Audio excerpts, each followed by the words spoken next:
8వ రోజు సమైక్య శంఖారావానికి సమైక్యవాదులు భారీగా తరలివచ్చారు. ప్రకాశం జిల్లా ప్రజలు సమైక్య నినాదాలతో షర్మిల సభలను హోరెత్తించారు. ప్రకాశం జిల్లాలో బస్సు యాత్ర చేసిన షర్మిల కిరణ్ చంద్రబాబులపై తీవ్రంగా విరుచుకుపడ్డారు.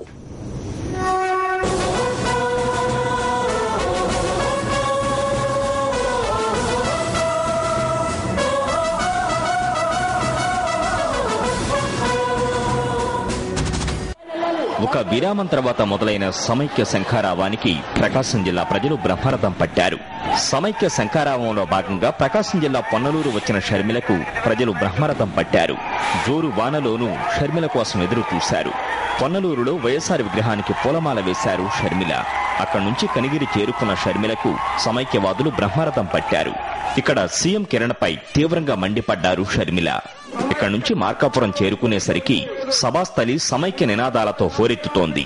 మార్కాపురంలో ప్రసంగించిన షర్మిల రాష్ట్రాన్ని అడ్డగోలుగా విభజిస్తే సీమాంధ్ర ఎడారి కాదా అంటూ ప్రశ్నించారు.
గతంలో మద్రాసును తీసేసుకున్నారు, ఇప్పుడు హైదరాబాదును తీసేసుకుంటారట అంటూ షర్మిల మండిపడ్డారు.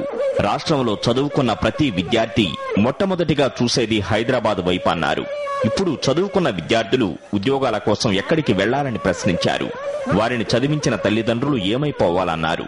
10 ఏళ్లలో హైదరాబాద్ లాంటి రాజధానిని నిర్మించుకోవడం ఎలా సాధ్యమని ప్రశ్నించారు. రాష్ట్ర బడ్జెట్లో 50% పైగా హైదరాబాద్ నుంచే వస్తోందని తెలిపారు. హైదరాబాద్ నుంచి వచ్చే ఆదాయం ఆగిపోతే సంక్షేమ పథకాల పరిస్థితి ఏంటని ప్రశ్నించారు. కృష్ణా గోదావరి నీళ్లు తీసుకుంటారట, హైదరాబాద్ ఇవ్వరట అంటూ మండిపడ్డారు. కనిగిరి మార్కాపురం సభలకు సమైక్యవాదులు పోటెత్తారు.